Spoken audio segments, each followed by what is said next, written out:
Jail से ले आने वाला प्रभु यीशु मसीह के अरे बहुत नाम है सब बहुत लोगों को मुझे देता हूँ क्योंकि बड़ी अनुग्रह की प्रभु ने और भी एक दिन हमारे आयु में जोड़ दिया। प्रभु का बहुत सूरी में आने के लिए प्रभु ने हमें सहायता किया। प्रभु की सहायता बिना कोई प्रभु तो उसी में नहीं आ सकता है ना। परंतु हमारा मसीह जीवन कैसे होना चाहिए, हमेशा प्रभु में आनंदित होना चाहिए। आज आपको मालूम है कई प्रकार लोगों को आनंद लेने के लिए प्रभु ने प्रबंध किया, लेकिन आनंद नहीं देता है ना। बहुत दुखे और निराश दिखता। आपको मालूम है मतलब प्रभु ने हमें आत्मा दिया, उस आत्मा को प्रभु के वचन में लिखा है शोकित नहीं करता है। मतलब आत्मा को शोकित मत करो। आत्मा शोकित कब होता? जब हम प्रभु का बात को नहीं मानता।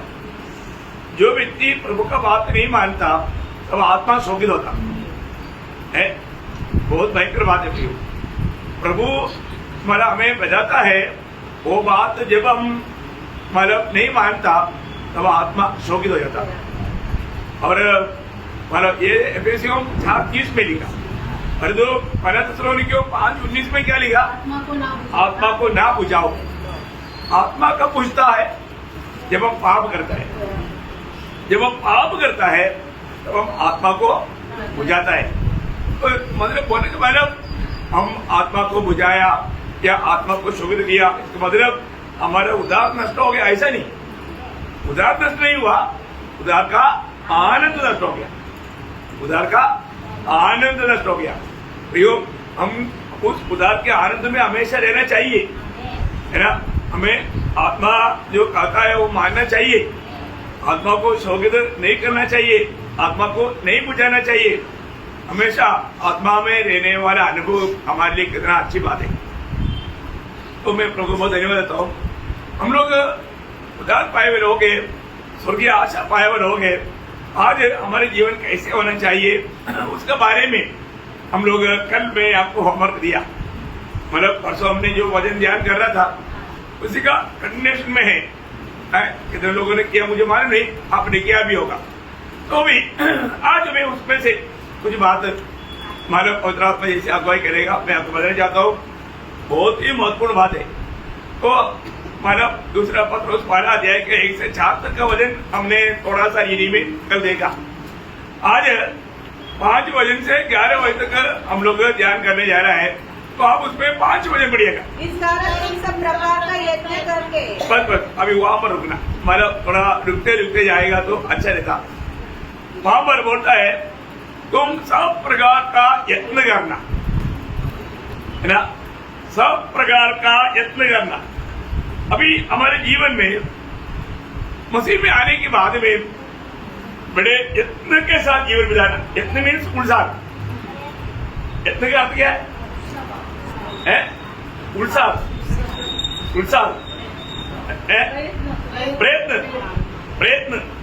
प्रयत्न मानव हमारे जीवन में, जब आपको याद होगा नीति वचन में 12 अध्याय का 27 वचन में जो लिखा ना, नीति वचन उसका 12 अध्याय का 27 कामकाजी। हाँ, कामकाजी क्या होता? कामकाजी परिश्रम। हाँ, वो है परिश्रम। यहाँ पर क्यों और बात वो है सब प्रकार का परिश्रम करके। मराठी में क्या लिखा है? उद्योगी। हाँ, तो बोलने का अर्थ उसका सही परिभाषा में ये है कि आप बहुत परिश्रमी होना, बहुत उत्साही होना है ना। आपका जीवन मतलब दूसरे को उत्साह देने वाला बनना। हमें किन किन बातों में उत्साही बनना चाहिए ये जानना बहुत जरूरी बात है। मैं कम से कम जल्दी बता के जाऊंगा। 7 बातों में हम उत्साही रहना चाहिए। 7 बातों में हम बहुत परिश्रमशील होना चाहिए। नंबर 1 रोमियो उसका 12 अध्याय का 11 वचन। रोमियो 12 अध्याय 11 वचन। प्रयत्न करने में आलसी न हो, अपनी कुर्बानी से भरे रहो। बस अभी तुम्हारे प्रभु की सेवा बहुत आनंद से उत्साह से करो। क्या करना? प्रभु की सेवा कैसे करना? बहुत आनंद और उत्साह से करो। आज भी एक प्रकार हम प्रभु के उपस्थिति में एकत्रित है या हम आनंद से एकत्रित है, उत्साह के साथ, बहुत बड़ी बात है। स्वर्ग ये देखता है ना, प्रभु के उपस्थिति में आना हमें कितना आनंद होना चाहिए, उसके लिए हमें कितना उत्साह चाहिए, है ना। स्वर्ग देखता है कि हम लोग प्रभु के उपस्थिति में किस प्रकार का खुशी और आनंद से आया। नंबर 1 बात है हमारा परिश्रम, प्रभु की सेवा में हम बहुत परिश्रमी होना, बहुत उत्साही बनना, वो काम को बहुत आनंद से करना। दूसरा तीतुस उसका 3रा अध्याय का 8 वचन, तीतुस 3 का 8। यह बात सच है कि मैं चाहता हूँ कि इन बातों के विषय में दृढ़ता से बोले, इसलिए जिन्होंने परमेश्वर पर विश्वास किया है वे भले भले कामों में लगे रहने का ध्यान रखें। लगे रहना मतलब उसका मतलब वो लगे रहना या उत्साही बनकर रहना, भले भले कामों में उत्साही होकर के रहना। और कोई भाषा में आपको मिल गया तो आप बोल सकता है ना, भले भले कामों में आप एक उत्साही होना है, दूसरे को भी प्रोत्साहन देने वाला बनना, ये बहुत बड़ी बात है। प्रभु में आने के बाद प्रभु की आत्मा पाए वाले लोग, प्रभु के आगमन की बात जो होने वाले लोग, हम सबको मालूम है एफेसुस 2:10 में लिखा है हम उन भले कामों के लिए सृजा गया, हम उन भले कामों के लिए सृजा गया है। तो हमारे जीवन में हमें भले काम करने में उत्साही होना बहुत बड़ी बात है, क्योंकि मत्ती 5:16 में लिखा है कि तुम्हारे उन भले कामों को देख करके पिता का महिमा करेगा। तो भले कामों में हमारे से कोई बुरे काम ना हो, हमारे में भले काम होना, ये बहुत बड़ी बात है। और तीसरी बात माना पहला कुरिन्दी उसका 14 अध्याय उसका 1 वचन, पहला कुरिन्दी उसका 14 अध्याय का 1 वचन। प्रेम का अनुकरण करो और आत्मिक वरदानों की भी ढूंढने रहो। मतलब प्रेम करने में भी आपको उत्साही होना है ना। मराठी में कैसा है, कैसा लक्ष्य लेना बोलेगा तो तुम प्रेम में बहुत उत्साही रहना, प्रेम करने में भी तू एक आदर्श बनना, ये बहुत बड़ी बात है ना है। प्रेम का आचरण आनंद से करते जाना बहुत बड़ी बात है। ये सारी बात प्रभु में आया हुआ व्यक्ति उत्साह के साथ करने वाली बात है। प्रेम करने में भी हम उत्साही होना। चौथी बात 2 कोरिन्थी 9 अध्याय उसका 2 वचन, 2 कोरिन्थी 9 का 2। क्योंकि मैं तुम्हारे मन की तैयारी को जानता हूँ, जिसके कारण मैं तुम्हारे विषय में मकुनियावासी के सामने घमंड दिखाता हूँ कि अखाया के लोग 1 वर्ष से तैयार हुए हैं और तुम्हारे उत्साह ने और बहुतों को भी उभारा है। तुम्हारा उत्साह ने दूसरों को भी उभारा।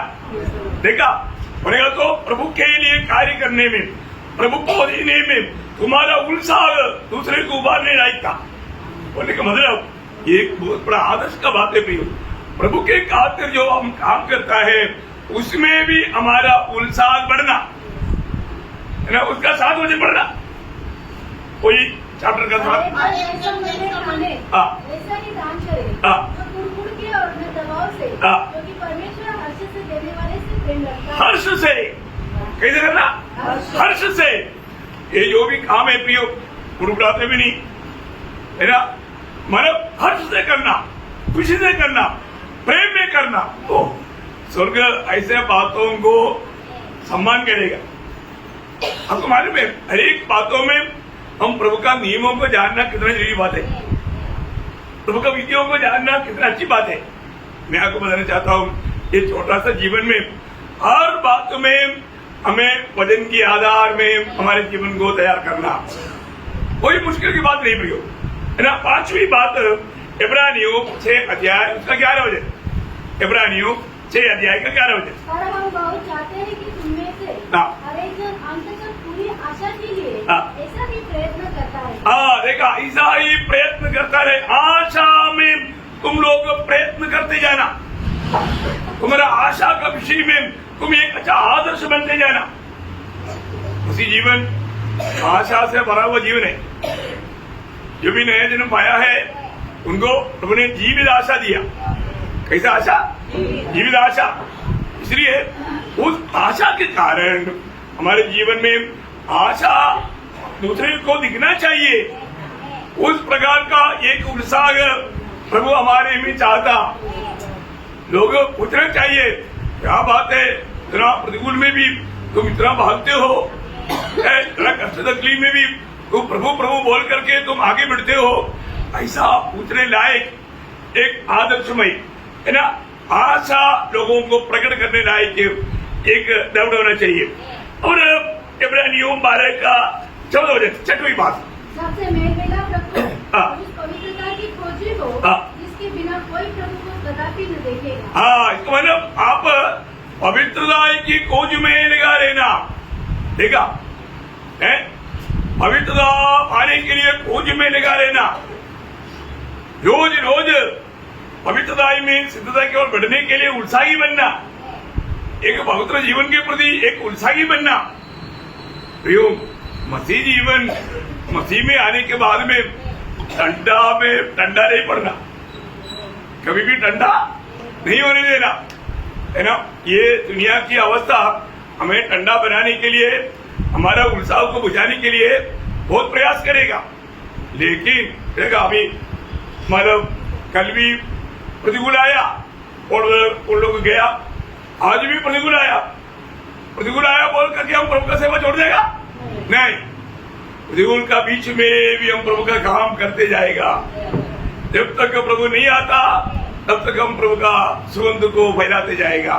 कितनी बड़ी बात है। और 7वीं बात पहला थिस्सलुनीकियों 2 अध्याय का 12 वचन, तुम्हारा जन्म परमेश्वर की योग्य हो तो तुम्हें अपने राज्य और महिमा में बुलाता है। नहीं, मतलब उत्साह में उत्साह देना, उत्साहियों को उत्साह देना। पहला थिस्सलुनीकियों 2 अध्याय आपका 11-12 में पढ़िएगा। तुम जानते हो कि जैसा पिता अपने बालों को के साथ व्यवहार करता है, वही है, वैसे ही हम भी तुमसे हरेक को उपदेश करके और शांति देते और समझाते थे। मतलब बोलने का मतलब यहाँ पर उनको उत्साहियों को और भी उत्साह बढ़ाते, ऐसा वो आवाज आना चाहिए।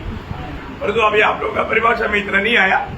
हम एक पिता के समान उत्साहियों को और भी उत्साही होने के लिए प्रोत्साहन देता है ना। मसीह जीवन ऐसा है, तो उसको मतलब हर प्रकार का उत्साह करके। अभी वापस हम 2 पत्रोस पहला अध्याय उसका 5 वचन में आएंगे। इसी कारण तुम सब प्रकार का यत्न करके आप सब प्रकार का यत्न करके बोलेगा तो वहां पर का वो शब्द ऐसा होना चाहिए, बहुत उत्साही होकर के। मेरा वो शब्द आप लोग उत्साही, हर एक बातों में उत्साही। हाँ यार, वो बहुत उत्साही है। उत्साह हिंदी शब्द है ना। हाँ, उत्साह है, मतलब कुछ भी बात बोलेगा तो जैसे वजन पढ़ने के लिए उत्साह, इधर जाने के लिए उत्साह, वो काम करने के लिए उत्साह, मतलब एक उत्साही होना। अभी उत्साह करके, उत्साह में होकर के, अभी उत्साह का बात हम लोग देख रहा था।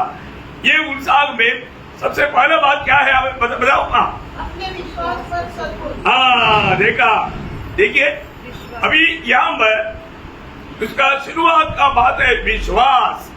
अभी ये बहुत बड़ी बात है। एक आत्मीय जीवन का आरंभ विश्वास से होता है ना। तो इसलिए यहाँ पर हम देखते हैं कि हम सीढ़ी चढ़ने जा रहे हैं। पहला सीढ़ी देख दिया विश्वास। क्या कर दिया? विश्वास। सबका ध्यान इधर है ना। बहुत प्रार्थना के साथ रहना आप लोग। मैं बहुत आप लोगों को बताना चाहता हूँ, हम लोग प्रायोगिक जीवन में एक सच्चा विजयी मसीह जीवन बिताते हुए प्रभु की आगमन में बड़े आदर के साथ प्रवेश होने वाला, वो बात हम कितना गौर दे करके सीखना चाहिए, क्योंकि समय बहुत निकट है। अभी यहाँ पर बोलता है कि सबसे पहला कदम है विश्वास। आपको मन में विश्वास क्या है? विश्वास क्या है? इब्रानियों 11 अध्याय का 12 वचन। विश्वास आशा की वस्तुओं का निश्चय और अनदेखी वस्तुओं का प्रमाण है। देखा भैया, आज विश्वास क्या है करके बहुत लोगों को नहीं मालूम है। विश्वास क्या है ये बात बहुत लोगों को मालूम नहीं। कई लोगों का विश्वास क्या है? जो उन्होंने चाहा वो प्राप्त करने के लिए वो आशा में रहता, वो विश्वास नहीं। विश्वास क्या है? बहुत सुंदर रीति में हमारा वचन बोलता। वापस पढ़िए। अब विश्वास आशा की हुई वस्तुओं का निश्चय आशा किया हुआ बातों का निश्चय और अनदेखी वस्तुओं का प्रमाण है। प्रमाण है। इसका मतलब आपको ये बात को जानना है कि अभी हमने किसी ने प्रभु को यीशु मसीह को देखा क्या? नहीं। और वो विश्वास करता है। क्यों करता है? क्योंकि बाइबल कहता है ना, प्रभु यीशु मसीह हमारे लिए हमारा पापों को लेकर के सूली पर मरा। यीशु मसीह सूली पर मरने के समय में यीशु मसीह की दाहिने बाएं एक एक कुकर्मी भी था। ये सब हमने देखा क्या? नहीं देखा, लेकिन हम विश्वास करता है कि नहीं? विश्वास करता है। यीशु मसीह मरने के बाद में कब्र में रहेगा और वो जी उड़ा, स्वर्ग में गया। ये सारे बात हमने नहीं देखा, लेकिन विश्वास करता, क्योंकि ये बाइबल में लिखा। बहुत बड़ी बात है। हमारा जीवन विश्वास से है। इसको मतलब हमारे आत्मीय जीवन का ये दौड़ में अगला सीढ़ी हमने विश्वास से चलने देगा। अभी यहाँ पर भी इस विश्वास से हमें क्या क्या लाभ मिला, वो एक छोटा विवरण में आपको देना चाहूंगा, क्योंकि ये विश्वास बहुत अमूल्य संपत्ति है। ये विश्वास एक अमूल्य संपत्ति है। तो ये विश्वास से हमें क्या क्या मिलता? नंबर 1 बात, हमें धार्मिकता मिलता।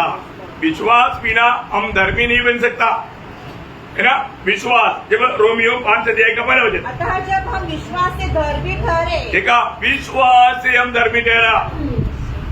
प्रियो, प्रभु यीशु मसीह पर विश्वास किया हुआ एक व्यक्ति परमेश्वर का दृष्टि में वो धर्मी है। हमारा कोई भी अच्छा काम करके हम धर्मी बन सकता? कभी नहीं हो सकता। परंतु ये विश्वास, यीशु मसीह मुझे पापी के लिए सूली पर मरा, मेरा सजा प्रभु ने उठाया, ये विश्वास हमें धर्मी बनाता। इतना अनोखा बात है ना। ये सच्चाई कितने लोग कितनी बार सुना, लेकिन उनको विश्वास करने के लिए नहीं हुआ, इसलिए वो धर्मी नहीं बना। और जो विश्वास करने हुआ वो धर्मी बना। कितना फर्क है प्रियो, है ना। प्रभु का अनुग्रह। मैं आज ये बात आपको बताना चाहता हूँ प्रियो, अभी भी जो व्यक्ति धर्मी नहीं बना, अभी भी आपको धर्मी बनने का मौका है। प्रभु यीशु मसीह की काल्वरी सूली की मृत्यु मेरे पापों के लिए था करके आप कबूल करेंगे, आप विश्वास करेंगे, आप धर्मी बनेगा। देखा, आपको जाकर के हिमालय में जाकर के तपस्या करने की जरूरत नहीं, सिर्फ विश्वास करना। पिता ने जो हमारे लिए अपने पुत्र में जो किया, वो बात विश्वास करके जो भी व्यक्ति अंगीकार करेगा उसको धर्मी बनेगा। नंबर 1 बात है, वो धर्मी बनेगा। दूसरी बात है, वो परमेश्वर का बेटा बनेगा। विश्वास हमें क्या बनाता है ना। यूहन्ना का सुसमाचार उसका पहला अध्याय उसका 12 बजे, जिसने उसे ग्रहण किया उसने उन्हें परमेश्वर की संतान होने का अधिकार दिया। देखा प्रियो, जो भी प्रभु यीशु पर विश्वास करता उन्हें परमेश्वर का संतान होने के लिए प्रभु अधिकार देता। ये कितना बड़ी बात है प्रियो, कितना बड़ी बात है। हमें इस बात को जानना है, विश्वास करने वालों को परमेश्वर का संतान होने का अधिकार है। कितनी बड़ी बात है ना। आज भी कितने लोग प्रभु यीशु मसीह परमेश्वर का पुत्र है, ये विश्वास करने के लिए लोगों से नहीं हो रहा। अरे यीशु मसीह की जैसा कोई काम किया वो दुनिया में कोई है क्या? नहीं है ना प्रियो। वो एक मनुष्य नहीं, वो सचमुच में परमेश्वर मनुष्य बनकर आया। अगर ये सच्चाई अगर हम नहीं मानोगे, नहीं विश्वास करोगे, हमें कभी भी ये पदवी नहीं मिलेगा। परंतु ये अमर बैठा हुआ जिन्होंने उद्धार पाया, उन्होंने प्रभु यीशु परमेश्वर का पुत्र करके विश्वास किया। इसलिए हमें परमेश्वर का संतान होने के लिए अधिकार मिला, या हमें नया जन्म मिला। एक प्रकार उनको पाप क्षमा मिला। ये कितना श्रेष्ठ बात है। और तीसरी बात, ये विश्वास का गुण, हमारा प्रार्थना का हमें जवाब मिलता। क्या मिलता?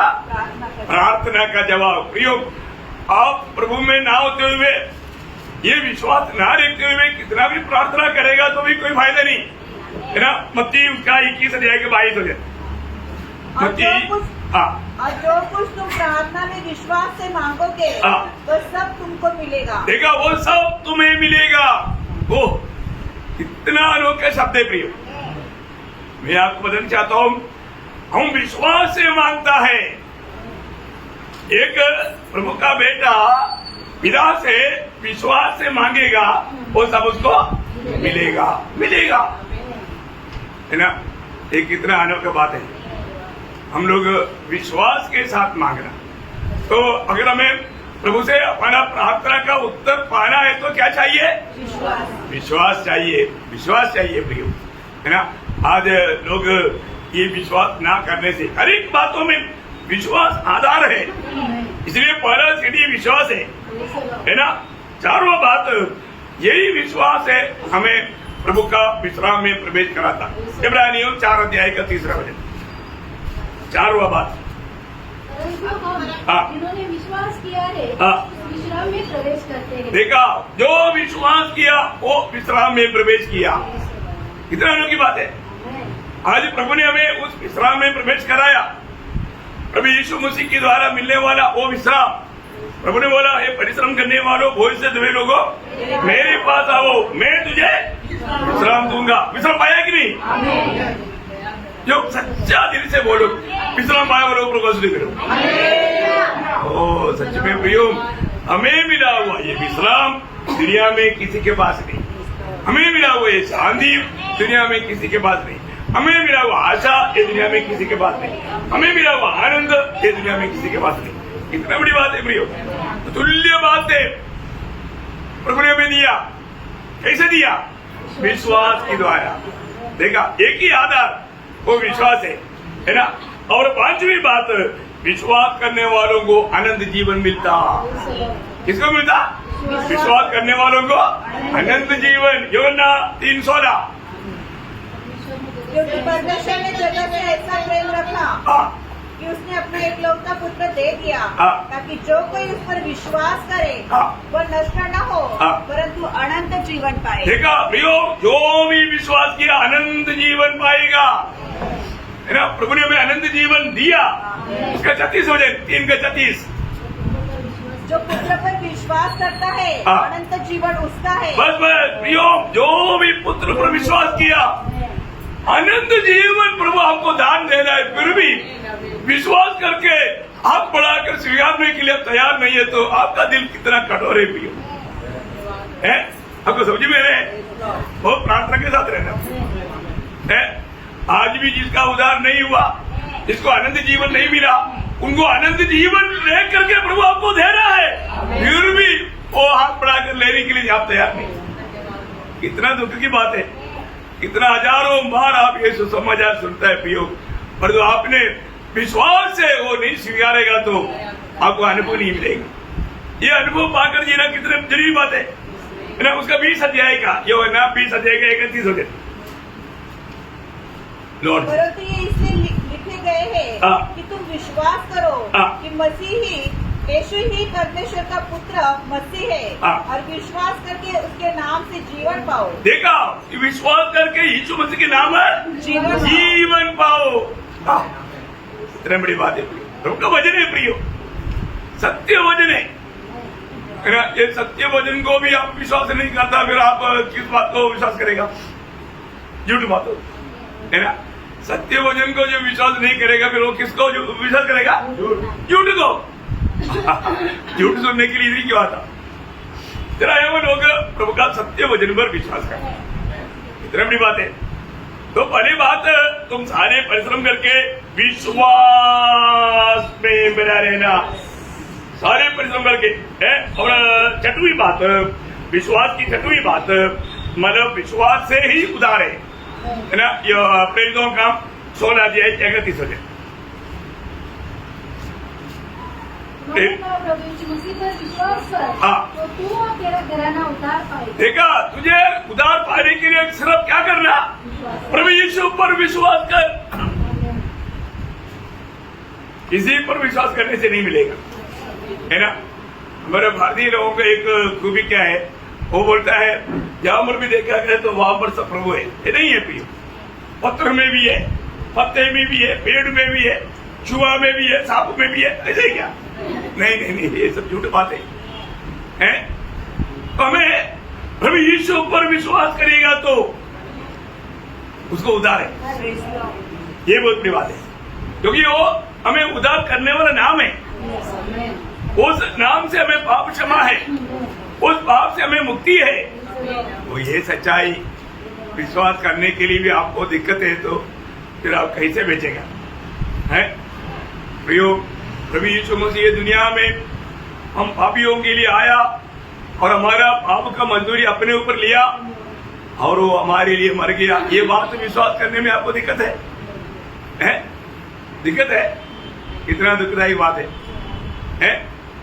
ये सच्चाई विश्वास करके जो व्यक्ति अपने मुंह से कबूल करेगा तो ना, रोमियो 10 अध्याय का उसका 9-10 वचन, रोमियो 10 अध्याय का 9-10 वचन। अपने मुंह से यीशु को प्रभु जानकर अंगीकार करे और अपने मन से विश्वास करे कि परमेश्वर ने उसे मरे हुए में से जिलाया, तो तू निश्चय उद्धार पाएगा। देखा प्रियो, निश्चय है, कोई संदेह नहीं। ओह, वचन हमें कितना मतलब मजबूत रीति में समझाता, इसमें कोई संदेह करने का जरूरत नहीं, बहुत बड़ी बात है।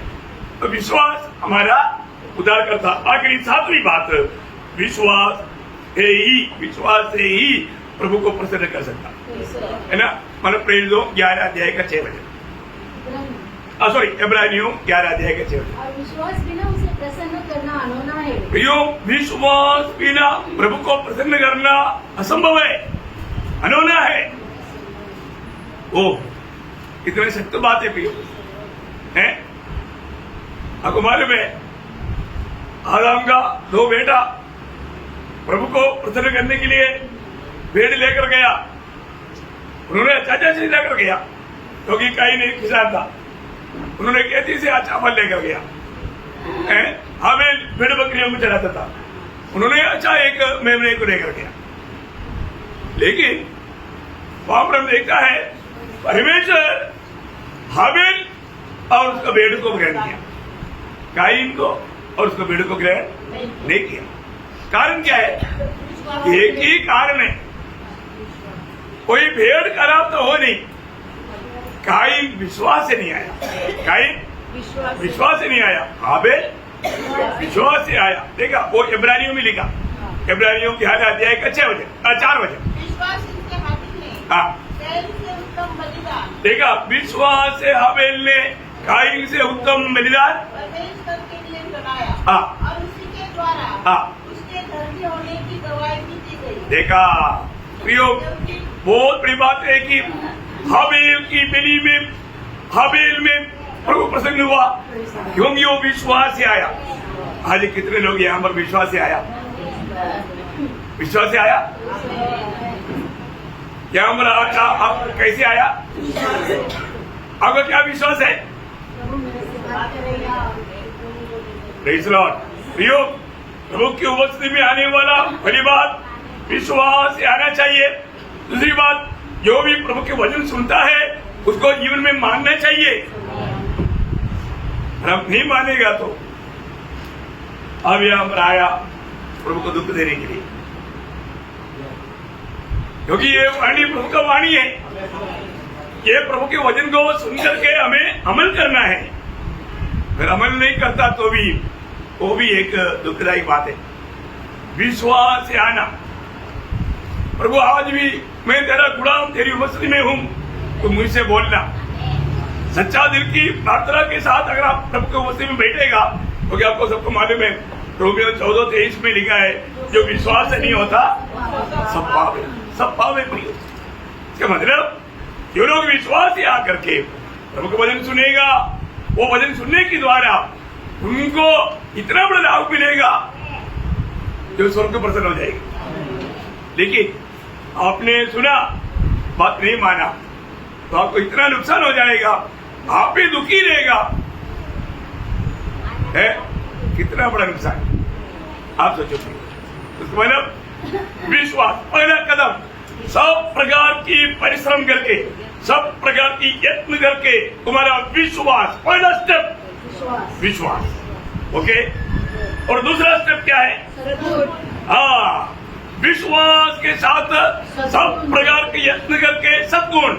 आप देखिए, सद्गुण, सद्गुण का अर्थ क्या है? सद्गुण का अर्थ है धीरज, धीरता, या फल लाने वाला, पीड़ा में भी प्रभु के लिए फल लाने वाला विश्वास, उसको बोलता है सद्गुण। क्या समझा? है? हाँ, मतलब पीड़ा में भी विश्वास, जोर से बोलने वाला। सवारों के चारों तरफ लोग धांग पीस रहा था, लेकिन सवारों जोर से प्रभु यीशु मसीह का गुण प्रकट किया। लोगों ने पत्रवाह किया, अभी भी सवारों स्वर्ग की ओर देखा। उसको बोलता है सद्गुण। बोलेगा तो प्रतिकूल में भी प्रभु का गुण को प्रकट करने वाला वो स्वभाव, उसको बोलता है सद्गुण, है ना। एक प्रकार उसके लिए क्या चाहिए? धीर चाहिए, धीर, हिम्मत, याद, ये सब उसकी आता है। जब इब्रानियों 10 अध्याय का 35-36, इसलिए अपना हिवा न छोड़ो। हाँ, तुम्हारा याब ना छोड़ो, क्योंकि उसका प्रतिफल बड़ा है। उसका प्रतिफल बड़ा है। क्योंकि तुम्हें धीरज धरना आवश्यक है, ताकि परमेश्वर की इच्छा को पूरी करके तुम प्रतिज्ञा का फल पाओ। देखा प्रियो, प्रतिकूलों को देख करके डगमगाना नहीं, डरना नहीं, पीछे हटना नहीं, हमें हिम्मत से आगे बढ़ना। शत्रु में से कब्जों को बड़ा प्रतिकूल आया, और वो बोलता है कि हम राजा तेरा इस मूर्ति के सामने दंडवत नहीं करेगा। हमारे प्रभु हमें छुड़ाने के लिए सामर्थ्यवान है। देखा क्या हिम्मत है प्रियो, है? राजा बोलता है मैंने तेज बढ़ा दिया, 7 गुना बढ़ा दिया, उधर नास्तिक जाते ही तुम भस्म हो जाएगा। तो कोई बात नहीं, हमारे प्रभु हमें छुड़ाएगा। क्या धैर्य है प्रियो, प्रतिकूलों को सामना करने वाला वो एक गुण है। सब प्रकार का क्या बोलता है? सद्गुण, वो बढ़ाना। और तीसरा क्या है? समझ। देखा, सद्गुण पर समझ। समझ का अर्थ क्या मालूम है? समझ का अर्थ है ज्ञान को प्रायोगिक जीवन में लाना, उसको बोलता है समझ। समझदार, समझदार किसको बोलता? जो पाया हुआ ज्ञान को प्रायोगिक जीवन में लाता, उसको बोलता है समझदार। प्रियो, हमारे जीवन में एक बात को बोले तो मतलब सही समय पर सही निर्णय लेने का ज्ञान,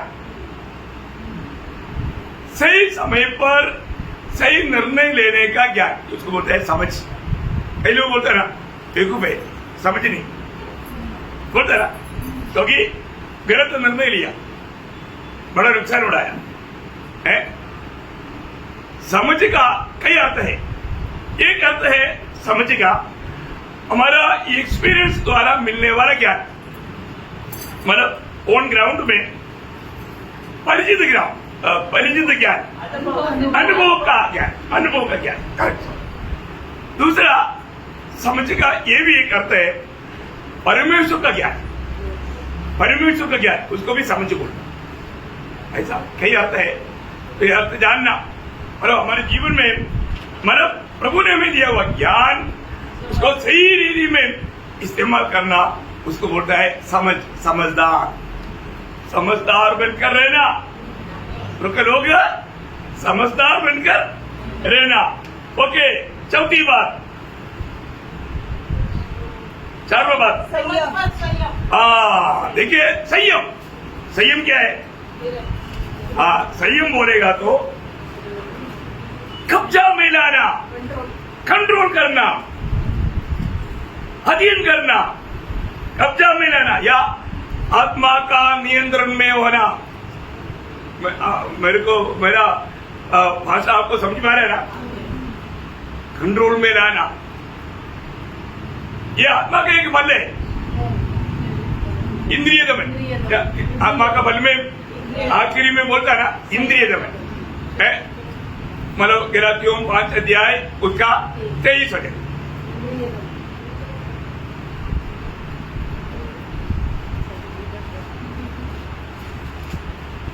मिला? नम्रता और संयम है। नम्रता और संयम, आखिरी शब्द संयम। इसका मतलब क्या है कि खुद में उसको कंट्रोल में लाने का सामर्थ्य। ये सब खुद में बोलेगा तो अपने खुद का नहीं, आत्मा का अधीन रह करके कंट्रोल में लाने वाली बात है। ओके, हर प्रकार संयम रखना। कई लोग तुरंत निराश हो जाते है ना, कई लोग जल्दी गुस्सा करता। हाँ, भयंकर है, तुरंत गुस्सा करता है। कई लोग जल्दी संदेह करता, संदेह। ये सब गड़बड़े। इन सारे बातों के ऊपर हमें विजय होना, इसको बोलता है इंद्रिय दमन है। ये हर प्रकार का इंद्रिय दमन होना चाहिए। कई लोग इंद्रिय दमन बोलेगा तो हमारा हर एक, कई लोग कुछ बोलने लगता है तो बोलते रहता, डोंट स्टॉप है। कोई खास बात नहीं। हमारे उधर एक बिल्ली था, तो गोद में बैठता था। तब तक सुनने वाला बोलेगा हमारे उधर एक बिल्ली था, कब्जे में बैठता था। फिर बिल्ली का कहानी में 2 घंटा इंद्रिय दमन है नहीं, बहुत बड़ा धोखा। फिर ऐसा कोई बात आ गया तो तुरंत प्रभु का लोग क्या बोलना चाहिए? ओ यीशु मसीह ने हमारा पापों को तुरंत हम प्रभु की बातों पर लाना। हाँ, हमें प्रभु की महिमा हमारा अंगों से करना, उसको बोलते हैं इंद्रिय दमन। वो है आत्मा का अधीन हो जाना। बात समझ में आ रहा है कि नहीं?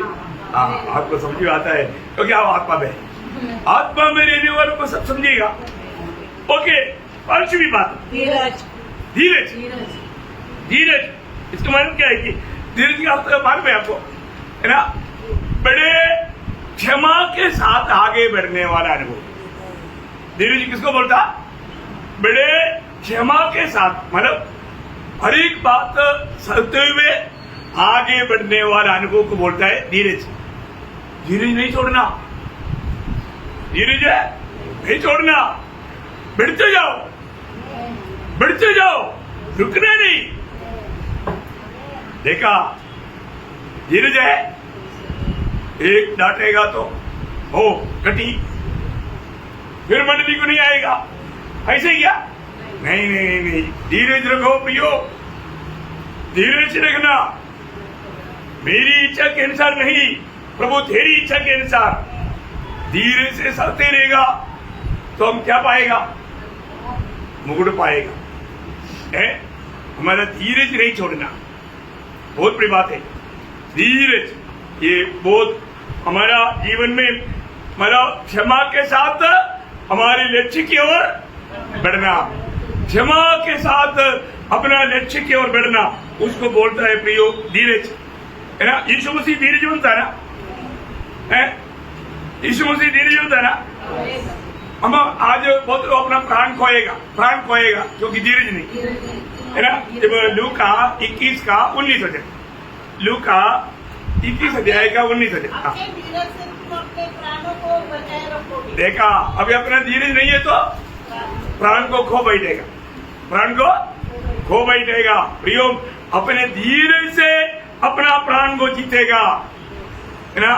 धीरज होना हमारा यीशु मसीह इसलिए बोलता है ना, तो हर बात में जब इब्रानियों 12 अध्याय है उसका 1-2 वचन, बहुत सुंदर सुंदर वचन है सब। कारण जबकि गवाहों के ऐसा बड़ा बादल हमको घेरे हुए है, तो आओ हर एक रोकने वाली वस्तु और उलझाने वाले पाप को दूर करके वह दौड़ जिसमें हमें दौड़ना है, धीरज से दौड़े। देखा, हम धीरज से दौड़े और विश्वास की करता और सिद्ध करने वाले यीशु की ओर ताकते रहे। देखा, हमारा धीरज कमजोर पड़ता है तो हमारा दृष्टि कहाँ जाना?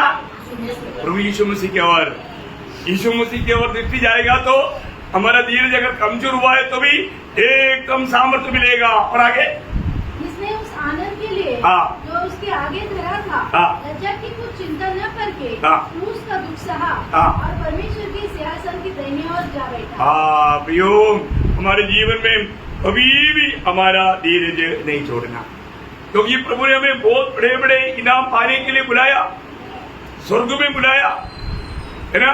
इसलिए अपना धीरज को कभी ना त्यागे, हर प्रकार उत्साह के साथ हमारा धीरज बढ़ाए। हमारे धीरज याकूब उसका 5 अध्याय का 4 वचन पढ़ना। याकूब 5 अध्याय पर धीरज को अपना पूरा काम करने दो। देखा, धीरज को अपना पूरा काम करने दो। प्रयोग कष्ट प्रतिकूल हरों नरक से वादा आएगा, लेकिन धीरज को अपना पूरा काम करने दो। कितना सुंदर बात है, धीरज होना प्रियो, धीरज होना। ये सब सारा परिश्रम करके बढ़ाना है, ये कोई भी कम नहीं होना। आपको समझ में आ रहा है? और छठवीं बात क्या है? भक्ति। मतलब भक्ति में प्रभु के साथ और भाई बहनों के साथ का नाता मजबूत करना है, संबंध अच्छा रखना। क्या रखना? संबंध अच्छा रखना, वो है भक्ति। संबंध अच्छा नहीं, प्रेम दिखाएगा, भक्ति है क्या? नहीं, है ना। भक्ति का भेद आपको याद है ना? 1 तिमोथी 3 अध्याय का 16 वचन, 1 तिमोथी 3 का 16।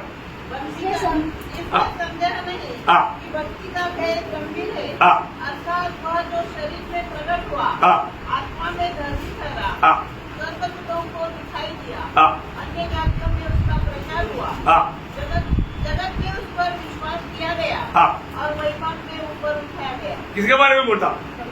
प्रभु यीशु मसीह के बारे में। वो है भक्ति का भेद। यीशु मसीह ये दुनिया में मनुष्य बनकर आ करके वो मर करके जी उड़ा, स्वर्ग में गया। प्रियो, हमारे जीवन में भक्ति कैसे होना? भक्ति का भेद यीशु मसीह है। यीशु मसीह का जीवन को जीना तो बोलते हैं भक्ति, है ना। वही तीमुथियुस में उसका 4 अध्याय के 7-8 वचन पढ़ना। मूर्तियों की कहानियों से अलग है और भक्ति की साधना कर, क्योंकि लेखन की साधनों से कम लाभ होता है, पर भक्ति सब बातों के लिए लाभदायक है, क्योंकि इस समय के और आने वाले जीवन की भी प्रतिज्ञा इसी के लिए।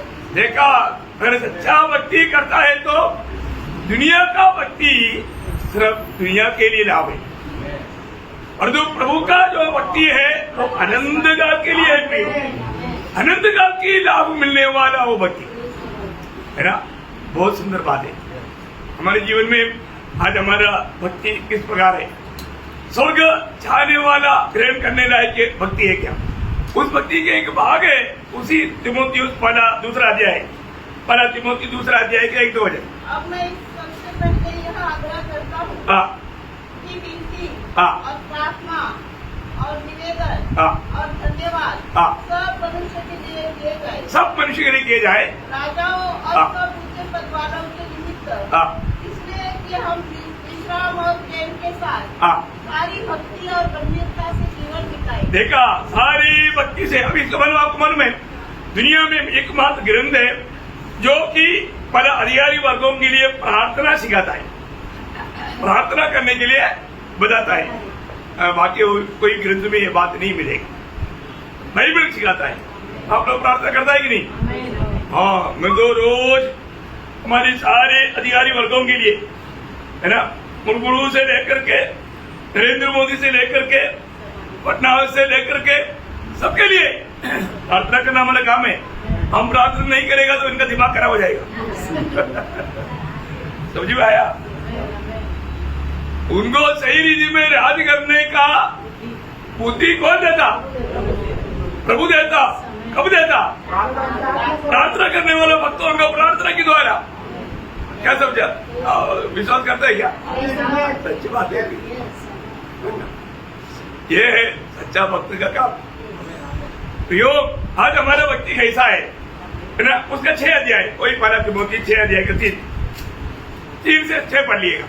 यदि कोई और ही प्रकार का उपदेश देता है हाँ। और खरी बातों को हाँ। अर्थात हमारे प्रभु यीशु मसीह की बातों को हाँ। और उस उपदेश को नहीं मानता हाँ। जो भक्ति के अनुसार है, हाँ। तो वो अभिमानी हो गया हाँ। और कुछ नहीं जानता, हाँ। वरन उसे विवाद हाँ। और शब्दों पर तर्क करने का रोग है, हाँ। जिससे काहा और झगड़े हाँ। और निंदा की बातें और बुरे बुरे संदेह और उन मनुष्यों में व्यर्थ रगड़े झगड़े उत्पन्न होते हैं, हाँ। जिनकी बुद्धि बिगड़ गई है हाँ। और वे सत्य से विरहित हो गए, हाँ। जो समझते हैं कि भक्ति कमाई का द्वार है, हाँ। पर संतों से ही भक्ति बड़ी हाँ। कमाई है। हाँ प्रियो, उन लोगों का लक्ष्य पूरा दुनिया है, उनका पेड़ उनका ईश्वर है, उनका लक्ष्य पूरा तेल लाओ पानी लाओ आश्रम का देगा दुनिया की बात, और उनको दुनिया की आशीष के बारे में सिखाएगा।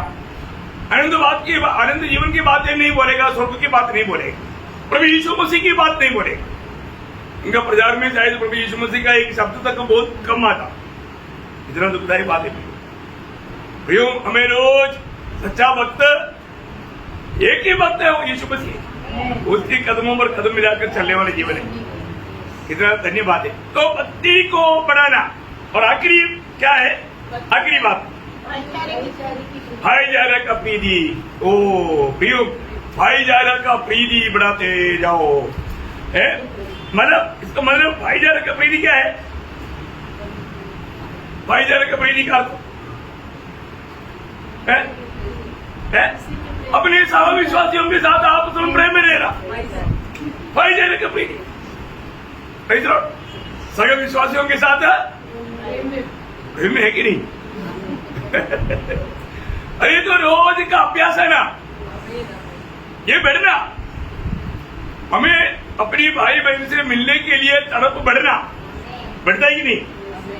भाईचारे का प्रीति बढ़ते जाना, हर प्रकार उसको बढ़ाना, और वो भी कैसा प्रेम? पहला पत्रोस पहला अध्याय का 22 वचन, पहला पत्रोस पहला अध्याय का 22 वचन का आखिरी बात, तन मन लगा करके अधिक प्रेम करो, भाईचारे का प्रेम प्रीति, हम एक दूसरे को अधिक प्रेम करो। वो प्रेम एकदम हमें ठंडापन लाएगा, हमारे दिल को ठंडापन लाएगा। अधिक प्रेम करो, तन मन लगा करके। देखो ये सब दिल से करना, उसका 3 गांठ, पहला पत्रोस 3 गांठ। अतः सबके सब एक मन और कृपामय और भाईचारे की प्रीति रखने वाले, भाईचारे की प्रीति रखने वाला, भाईचारा का प्रीति। देखो मैं एक बात आपको बताना चाहता हूँ, ये सब जो बात समझना चाहिए उन बातों को समझकर करेगा तो बहुत बड़ी बात है? नहीं तो दुनिया में प्रभु का लोग एक दूसरे के साथ कैसा प्यार करना चाहिए।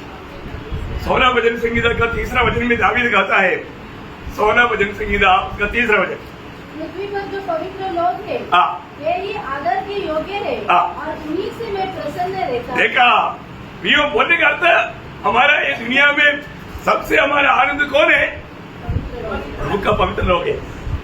मैं आपको बताऊं, मैं अपना घर परिवार से बहुत दूर रहता हूँ, परंतु मैं इधर आनंदित है, क्योंकि प्रभु का लोग ही मेरा आनंद है। समझ में आ रहा है क्या है?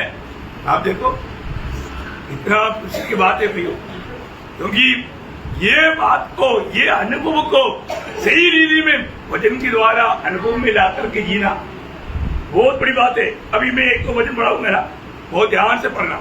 इब्रानियों 13 का 1, इब्रानियों 13 का 1। भाईचारे की प्रीति बनी रहे। हाँ, भाईचारे की प्रीति बनी रहे, टूटना नहीं, कहीं टूटना नहीं, कोई कारण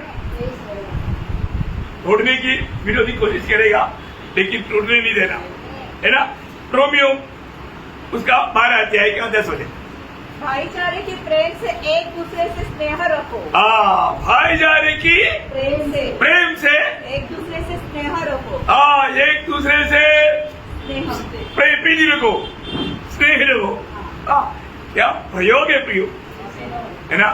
वही बात को पहला थिस्सलुनीकियों उसके 4 अध्याय उसका 9-10 हो जाए। पहला थिस्सलुनीकियों 4 अध्याय। की प्रीति के विषय में यह आवश्यक नहीं कि मैं तुम्हारे पास कुछ लिखूं, क्योंकि आपस में प्रेम रखना तुमने आप ही परमेश्वर से सीखा है। बस बस तुम लोगों ने परमेश्वर से आपस में प्रेम देखना सीखा है, सीखा ना। प्रभु के लोग जरूर स्वर्गीय पिता से सीखा, क्योंकि हमारे यीशु मसीह का एक ही हमारे लिए आज्ञा, आपस में प्रेम रखो। ये सब और हम नहीं मानेगा तो इतना दुखदायक रहेगा। क्यों हमें ऐसे करना चाहिए है? क्यों हमें ऐसे करना चाहिए? क्योंकि हम सब लोग एक ही पिता का संतान है। हमारा सबका पिता कौन है? एक ही है, एक ही पिता का हम संतान है। नंबर 1 बात। दूसरी बात, हमारे सबका स्वामी एक ही है, हमारे सबका स्वामी एक ही है। तीसरी बात, हम सब एक ही कुटुंबी है। क्या है? एक ही परिवार का है। और चौथी बात, हम एक ही राज्य की यात्रा में हैं। हम एक ही राज्य की यात्रा में हैं और हम सभी लोग एक ही देश का अवकाशी है। हम एक ही देश का अवकाशी है। इसलिए हमारे में हर एक विश्वासी को ये 8 बात हर प्रकार का यत्न करके जीवन में बढ़ाते रहना चाहिए। कितने बात? 8 बात है ना। उसका पहला कदम विश्वास, आखिरी कदम प्रेम। देखिए बहुत बड़ी बात है। मैं आपको बताना चाहता हूं, मतलब कि एक बड़ा सीढ़ी है, ये सीढ़ी है प्रेम बढ़ाते जाना, है ना। उसकी आपकी 8वां बात, हाँ 8वीं बात, प्रेम बढ़ाते जाओ। भाईचारे के बाद में क्या है आखिरी में? प्रीति। प्रेम बढ़ाते जाओ, मतलब हर प्रकार का प्रयत्न करके प्रेम भी बढ़ाते जाना। प्रियो, मैं एक बात आपको बताना चाहता हूँ, मतलब प्रेम ये है इन सारे अच्छा गुणों का मुकुट। सारे अच्छा गुणों का मुकुट क्या है? प्रेम। इसलिए कोलोसियों में लिखा है, कोलोसियों 3 अध्याय के 14 बजे। करेक्ट। पढ़िए।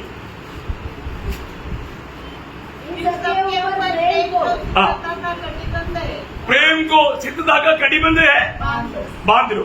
सबके ऊपर जो प्रेम को, जो सिद्धता का कटिबंध है, बांध लो। क्या बात है प्रियो, है ना। लेकिन ये जो बढ़ाने वाला बातों के साथ घटाना वाला बात भी एक तो नहीं बोलेगा तो आपको दुख लगेगा।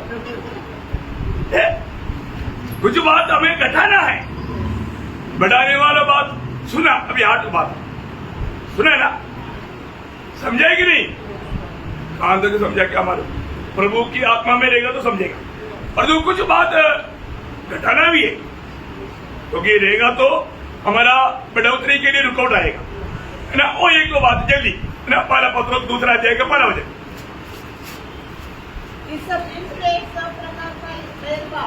सब प्रकार का बैरभाव, सब प्रकार का चल, सब प्रकार का कपड़ा, सब प्रकार का डाह, सब प्रकार का निंदा। हाँ देखा, यहाँ पर बोला वो बातों को साथ में नहीं देखा, इसको लेकर के नहीं चलना, ये दूर करना। ये बढ़ाना नहीं है, सब प्रकार का बैर बढ़ाया। क्या हो गया? अब ये हो गया, क्या हो गया? नहीं, ये दूर करना है। दूर करने वाला बात बढ़ाना नहीं है। उसके साथ 1-2 बजे एफेसियों उसका 4 अध्याय है, उसका 31 हो जाए। एफेसियों 4 का 31। सब प्रकार की कड़वाहट और प्रकोप और क्रोध और कलह और निंदा सब भेदभाव समेत तुमसे दूर किए जाए। दूर, ये सब मत रखना, ये दूर करना। ये रहेगा तो हमारा प्रयास में बड़ा बाधा आएगा, बड़ा बाधा आएगा, ये नहीं होना। और एक वचन पढ़ के समाप्त करेगा उसी 5 अध्याय का, एफेसियों 5 का 3, 4, 5।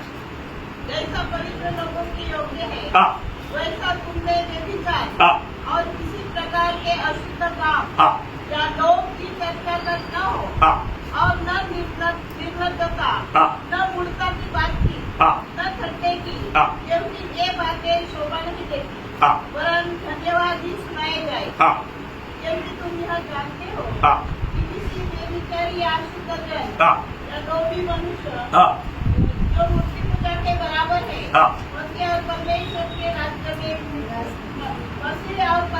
के राज्य में निराश नहीं। हाँ प्रियो, वहां पर नहीं मिलेगा। इसके लिए ऐसे बातों को दूर कर जो बात बनाना है, समझिए ना। 8 बातें। एक्चुअली मैं आखिरी में एक शब्द आपको बोलकर खत्म करूंगा, उसका पहला पत्रोस 2 अध्याय का 8 में, पहला पत्रोस 2 का 8। और देश लगने का पत्थर है हाँ। और ठोकर खाने की चट्टान हो गया है, हाँ। क्योंकि वे तो वचन को न मानकर ठोकर खाते हैं। प्रियो, वचन को न मानने वाला ठोकर खाएगा। प्रियो, कोई ठोकर ना खाए और वचन सुना, मानने वाला बने, मानने वाला बने, है ना। मसीह बिना चाल चलन अंधकार के मार्ग है। यीशु मसीह नहीं है तो वो व्यक्ति अंधकार में है और उसको मालूम नहीं वो कहां जा रहा है। प्रियो, मसीह में रह करके जीवन बिताना वो ज्योति का जीवन है।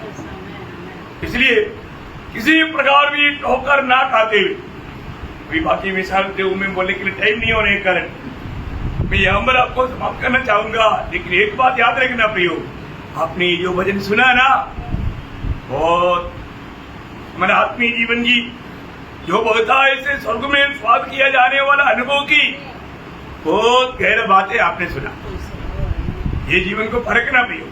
मैं थोड़ा समय कम होने के कारण थोड़ा तेजी से भागा, लेकिन आप लोग इसको समझने का कोशिश करें, एक एक शब्द को सही रीति में जाने और उसको जीवन में लाने का कोशिश करें। तो प्रभु सबको आशीष दे, प्रभु को महिमा मिले। आमीन।